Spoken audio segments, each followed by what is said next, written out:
வணக்கம் நண்பர்களே.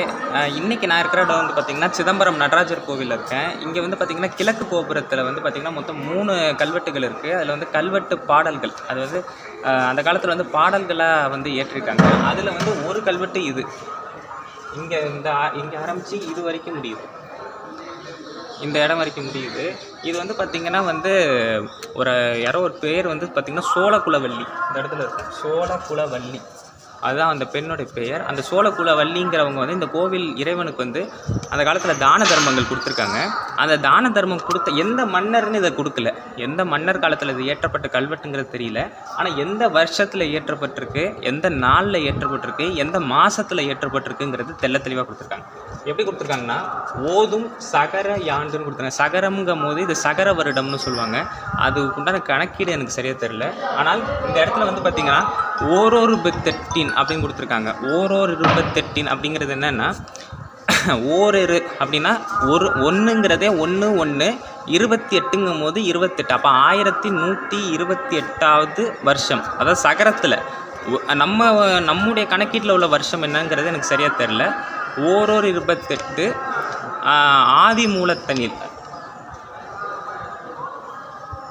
மூல நாளில் அப்படின்னு கொடுத்துருக்காங்க. ஆதி மூல நாளில்ங்கும் போது மூல நட்சத்திரத்துலேருந்து வந்து இது கல்வெட்டு ஏற்றப்பட்டிருக்கு.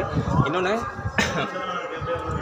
ஆணிதனில்னு கொடுத்துருக்காங்க. அது ஆணி மாதத்தை குறிக்குது.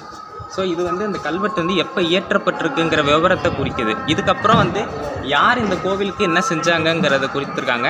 இதை யார் எழுதியிருக்காங்க, இதை இந்த பாடலில் வந்து யார் எழுதியிருக்காங்க, இது வந்து பாடல் அமைப்பில் ஒரு பாமாலை மாதிரி இதை அமைச்சிருக்காங்க.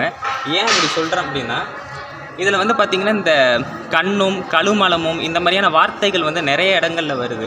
அது என்னங்கிறத எழுதியிருக்கேன், அதை படித்து காட்டுறேன்.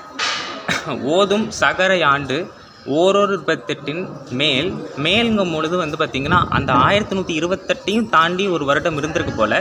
மேல் ஆதி மூல நாளில்ங்கிறது இங்கே இருக்குது, அது மூல நட்சத்திரம் தான் குறிக்கிறாங்க. அப்புறம் வந்து பார்த்திங்கன்னா ஆணிதனில்னா ஆணி மாதத்தில் சோதி துலங்கின மேல், சோதினா வந்து நெருப்பு அப்படின்னு எடுத்துக்கலாம்.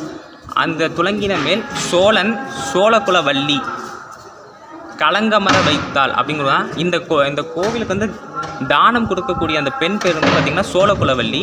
ஏற்கனவே இந்த சோழகுலவள்ளிங்கிற பேர் கொண்ட ஒரு கல்வெட்டு வந்து குமரி கல்வெட்டில் இருக்குது. அதாவது வந்து அவங்க திட்டைங்கிற ஊரை சேர்ந்தவங்க.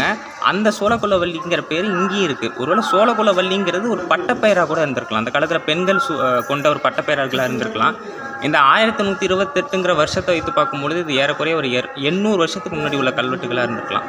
அதை வச்சு பார்க்கும்போது இந்த கல்வெட்டு வந்து சோழன் காலத்தில் ஏற்றப்பட்டிருக்கலாம், அதாவது சோழ சாளுக்கிய மன்னர்கள் காலத்தில் ஏற்றப்பட்டிருக்கலாம். ஆனால் எந்த மன்னன்கிறது தெளிவாக தெரியல. அவங்க அந்த சோழகுலவள்ளி என்ன செஞ்சாங்க அப்படின்னா, கருவண்ண திகழும் கொடிமாட மண்ணும் சோழகுலவள்ளி நன்னும் தலைமையுடையாரை, அதாவது அந்த கருவண்ண அப்படிங்கிறது வந்து என்னென்னா மூலப்பொருள்னு அர்த்தம். இந்த கோவில்களுக்கு தேவைப்படக்கூடிய அந்த மூலப்பொருட்களை வந்து இவங்க கொடுத்துருக்காங்க. கொடுத்து கொடிமாட மண்ணும் கொடிமாட மண்ணும் சோழகுலவள்ளின்னு கொடுத்துருக்காங்க. அந்த கொடிமாட மண்ணும் சோழகுலவள்ளின்னா இந்த சோழர்களின் கொடியை கொண்ட இந்த ஊரில் வந்து இந்த கோவிலுக்கு நிறைய தான தர்மங்கள் செய்திருக்காங்க அப்படின்னு சொல்லி நன்னும் தலைமையுடையாரை, அதாவது சோழகுலவள்ளி நன்னும் தலைமையுடையாரை நாமார் புகழ பாமாலை. இப்போ அவங்க செஞ்ச அந்த கொடையை வந்து சொல்லி முடிச்சுட்டாங்க. இப்போ சொல்லிவிட்டு இந்த கல்வெட்டு இந்த பாடலாம் எழுதியிருக்காரு பார்த்தீங்களா, அவரை பற்றி அடுத்து சொல்கிறாங்க. எப்படி சொல்கிறாங்கன்னா, நன்னும் தலைமை உடையாரை நாமார் புகழ பாமாலைன்னா அவர்களை புகழ்ந்து பாடக்கூடிய பாமாலைன்னா அந்த பாடல்கள் இருக்குல்ல, அதை இயற்றக்கூடிய என்னும் படியில் புகழலார் அன்றேன்னு கொடுத்துருக்காங்க. என்னுடைய கண்ணும் பலன கழுமலமும் கலந்தார் திருவ மலர்ந்தாரேன், அது எழுதின ஒரு பேர் கொடுத்துருக்காங்க. இங்கே திருமூல தானமுடையான் அப்படிங்கிறாங்க. அதான் இந்த பாடலை இயற்றியவர் பேர் வந்து பார்த்திங்கன்னா திருமூல தானமுடையான்.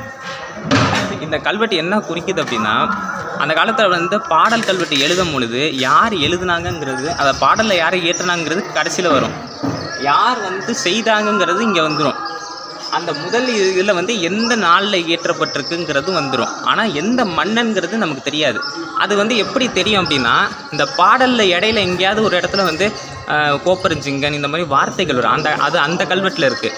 ஆனால் இந்த கல்வெட்டில் எதுவும் இல்லாத காரணத்தினால இதில் யார் மன்னன்கிறது சரியாக தெரில. ஆனால் இப்போ கருத்து வந்து இதுதான், சோழக்குலவள்ளிங்கிற ஒருத்தவங்க வந்து இந்த கோவிலுக்கு ஏதோ தான தர்மங்கள் செஞ்சுருக்காங்க, அவங்கள குறித்து சொல்லியிருக்காங்க. யார் எழுதுனாங்க, திருமூலத்தானமுடையான் அப்படிங்கிறவர் எழுதியிருக்கார். இதுதான் கருத்து.